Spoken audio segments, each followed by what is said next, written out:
Friends, today is June 17th, 2015, and we're at the tail end of a whirlwind trip through Germany and Austria, and now we're kind of at the most important part of our business here, and that is the world premiere of the 2016 Mercedes Benz GLC. Now you're probably thinking, what the hell is the GLC? Well, it replaces the GLK, and there's four major themes going on here. The first is size, the second is, well, normally put this as tech, and then there's style and design together, and then this is kind of odd for Mercedes, off-road. They've got this thing rolling dirty at the actual, this is a design house we're in. We're actually at the headquarters of Hugo Boss just outside of Stuttgart, Germany here. So with that, why don't you and I go through a tech overview of the new 2016 Mercedes Benz GLC SUV.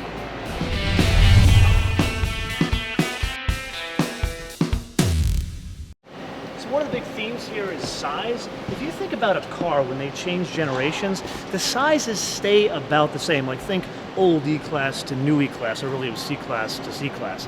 In this case here, that's really not what's going on here. There's a significant increase in size. Like take the wheelbase, it's almost 5 inches bigger. The width, 2 inches. You look at the length, and this is really kind of where it all ends. There's about 2 inches just in the length in the rear passenger compartment. Then one of the biggest benefits of that size increase is back here, 56.5 cubic feet of storage space. So now let's press on to tech, and tech can translate to a lot of things, but in this case, think about this. You've got a bigger vehicle, so it would stand to reason you're going to have more weight. Not really the case here. So what Mercedes has done is they've lowered the weight by actually 176 pounds. But how do you do that? There's a couple of ways you can do it. You can make the car smaller. They didn't do that here. So they've used more exotic materials. I wouldn't say exotic, but a combination of materials. So the hood, the fenders, the front subframe, the roof, well, in this case it's a glass roof, but if it was a metal roof, and then the rear subframe, all aluminum, and then even parts of the suspension and the insulation on the firewall are glass reinforced plastic. So the overall concept is 176 pounds, but of that, 110 is just the body. Then you've got suspension. That's another tech item here. So if you live in California, you know the concept of slammed on bags. This Mercedes is kind of slammed on bags, at least depending on how you kit your car out. So Mercedes has kind of made a huge stink about this idea of having an air suspension in this segment, and if you really think about it, it's the BMW and the Audi it competes with don't really have that. So there are really 3 suspensions on offer here. There's a steel spring setup, then there's an air ride setup, and then there's an air ride with dynamic control. Now, part of this trip, we've been here in Germany, we actually got to drive the GLE AMG 63S. I know it's a huge name, but it's a very cool vehicle. That episode's coming out on Tuesday. Make sure you come back for that. Anyway, we talk a lot about the dynamic ride control in different settings in that episode, so you can see it in action there. A very similar setup will be in this car. Now, do you remember our Volvo XC90 episode? That also had an air ride setup, and there was one really cool feature that I kind of like to play around with, and that is lowering the load floor. You can do the same thing here. So there's this button, and it will raise or lower the load floor by 1 inch, so you can take heavy items and put it into your fancy new trunk. So there's one more tech item, and that has to do with fuel economy. So there's a couple of ways in which you can improve fuel economy in cars nowadays. You could put the dreaded CVT in and improve your fuel economy. We've had long discussions about this, you and I. Or you could put more gears. That's what Mercedes has decided to do here. Now, I'd love to show you a shifter here in the center, but it's not. It's like most Mercedes, it's over here. This is a 9-speed transmission. Now, this is actually not the first application of this transmission for Mercedes-Benz. So as part of that GLE Coupe S63 episode, we actually drove the GLE 450. That's going to be the first application you're going to see in the US of that transmission, but then you're going to see it follow on here. Now let's press on to style and design. You know, you and I have spent a lot of time talking about Mercedes-Benz interiors as of late, so I think with design, let's start on the inside. If you look at this, it looks very much like the inside of a C-Class, and and that's because this is kind of based on the C-Class, hence the name GLC. And that is an incredibly good thing, but there are a couple of things I want to point out here. Number one, and one of my favorites, is you can get the Burmester stereo in here now. Then there is a head-up display. And then there's two different Napa leather interiors they're doing. There's a full black, and then there's going to be a two-tone interior, like a black and like a light off-color white kind of thing.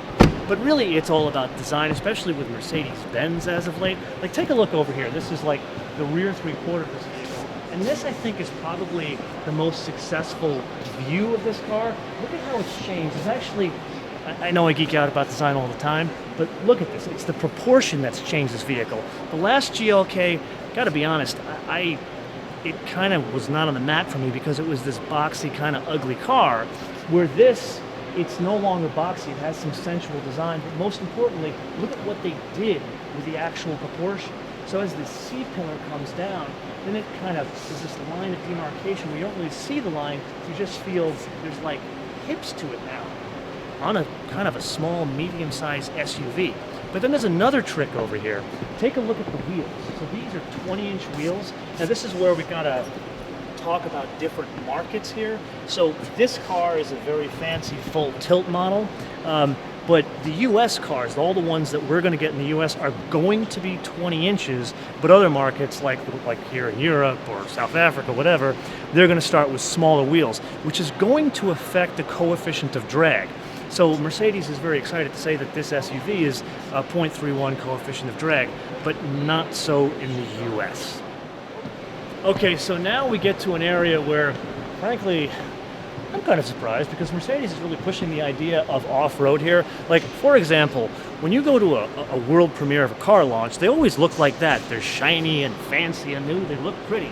But really, what Mercedes-Benz did here is they had this whole film on this screen of the car doing all this off-road stuff, and then they brought this car out rolling dirty. I mean, look at this thing. Like, it's real dirt. I can actually write my name into a world premiere car. When have you ever done that before? And the idea here is they really want to reinforce a couple of things. And the biggest thing is there is some off-road capability here. It's not just the suspension system we talked about here. They built in a different angle of attack and departure in this over the previous vehicle. So if you're looking at the previous vehicle, it wasn't really an off-road vehicle, it was kind of a soft-roader. I don't think you would go rock climbing with this, but at least now the attack and departure angles is 28 degrees. Okay, so now we get to a point where I'm kind of confused, because if you really think about the GLK, it was not the most competitive car in its segment. And really, what did it compete with? It competed with the X3, competed with the Q5. But now you got a totally new landscape here, where it's not just a bigger vehicle, it's more flash. So, at least in my mind, it changes what the competition is. So, does it compete still with that X3 and the Q5? Absolutely. But then, if you think about size, does it compete with a Lexus RX? Does it compete with a Cadillac SRX? And granted, the Cadillac SRX is kind of old. It's going to be replaced next year anyway, so maybe we take that off the table. I kind of think they've changed the competition more upward. Like, I wouldn't see this competing against a Lexus NX like I saw the GLK. I would be interested in what you guys think about this. Think of this as like a bonus question. Let me know in the comments below what you guys feel this new GLC competes with. Now that leaves us with the obvious question of what GLC are we going to get stateside? Sadly, neither one of these. These are kind of my favorites because they're diesel engines, both of them. This one is 4MATIC. The one we're going to get is going to be the GLC300. At least the first one we're going to get is the GLC300. And basically it's a 4-cylinder engine. It does 241 horsepower, comes in at 5,500 RPM, and then get this, 273 pound-feet of torque, comes in at a stupidly low 1,300 RPM, almost like this diesel over here. So I'm very excited to drive that. And really, there's one drivetrain option that we're going to get. Do you want two-wheel drive or four-wheel drive? So this one's like the 4MATIC. And an interesting footnote about the 4MATIC, the drive split, 45-55, so it's somewhat rear-wheel drive biased. Now, this all sounds great, doesn't it? And you get excited about a car until someone tells you how much it is. Like remember with the Volvo T8, that's like a $70,000 car. Not so here. So like the base model of these, they didn't tell me the numbers. I tried to kind of beat them up about it. But basically what I got was it's going to be below $39,000.